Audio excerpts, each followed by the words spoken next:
আসসালামু আলাইকুম, welcome back to my channel. আজকে আমি তৈরি করে দেখাবো বেবি সুইট মিষ্টি। আর এই মিষ্টিটা আপনারা চাইলে জর্দার উপরে দেওয়ার জন্য, ডেকোরেশনের জন্য ইউজ করতে পারেন। আর সব সময় কিন্তু বড় মিষ্টি খেতে অনেকের ইচ্ছে করে না। তো আপনারা চাইলে বাচ্চাদের এই মিষ্টিটা দিয়ে খুশি রাখতে পারেন এবং এটা অনেকেই পছন্দ করবে। তো প্রথমে আমি এখানে 4 টিস্পুন পরিমাণ এখানে ফুল ক্রিম মিল্ক পাউডার নিয়েছি। আমি আপনাদের একটু মাপটা দেখিয়ে দিচ্ছি। আপনারা চাইলে 10 টাকা দামের যে মিল্ক পাউডারটা পাওয়া যায়, ফুল ক্রিম মিল্ক পাউডার, ওইটার 2 প্যাকেট দিয়েও আপনারা এটা করতে পারেন। এখানে আমি 1 টিস্পুনেরও কম ঘি নিয়েছি। আর এখানে আমি 6 টিস্পুন লিকুইড মিল্ক দিয়েছি। আমি এখানে গুঁড়া দুধ যে চামচ দিয়ে দিয়েছি, সব উপকরণ আমি এই চামচ দিয়ে ইউজ করেছি। এখন আমি এটা চুলা না জ্বালিয়ে আগে মিক্স করে নিচ্ছি। চুলায় বসিয়ে দিব। এখন এটাকে অনবরত নেড়ে চেড়ে যেতে হবে, না হলে কিন্তু নিচ দিয়ে এটা লেগে যেতে পারে।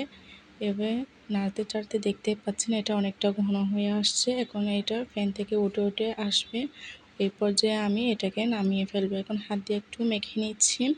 যখন এটা হালকা একটু ঠান্ডা হয়ে আসবে, এখানে আমি 1 টিস্পুনের একটু সামান্য পরিমাণ একেবারে বেকিং পাউডার নিয়েছি আর 1 টিস্পুন পরিমাণ ময়দা নিয়েছি। এখন শুকনো উপকরণ আমি মাওয়ার সাথে মিশিয়ে নিব।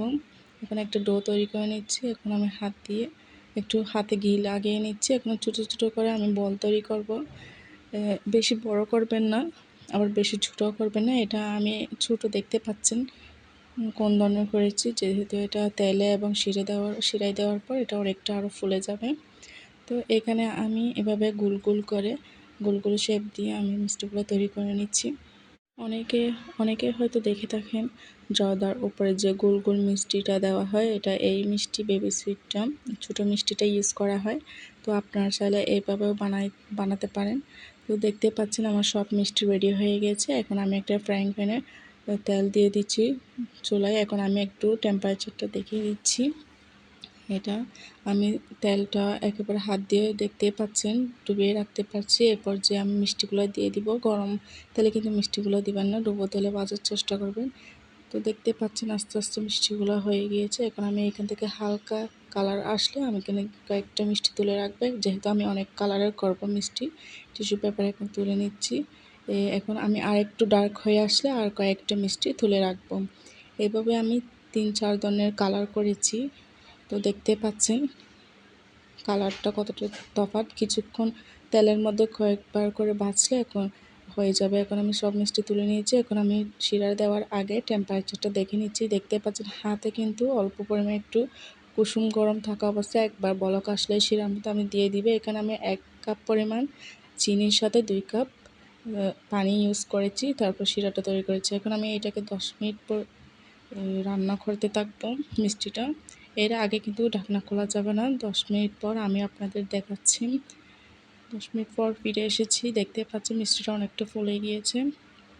এখন আমি এইভাবেই শিরার ভিতর মিষ্টিগুলোকে রেখে সারা রাত রেখে দিব। সেক্ষেত্রে হবে মিষ্টিটা শিরাগুলো সোক করে নিবে, অনেকটা সফট হয়ে যাবে। সকালবেলা আমি মিষ্টিগুলো আপনাদের একটু সার্ভ করে দেখাচ্ছি। দেখুন কতটা সুন্দর হয়েছে এবং লোভনীয় হয়েছে। ওপর দিয়ে একটু শিরা দিয়ে দিচ্ছি দেখতে আরও বেশি সুন্দর লাগার জন্য। এটা বাচ্চারাও অনেক পছন্দ করবে।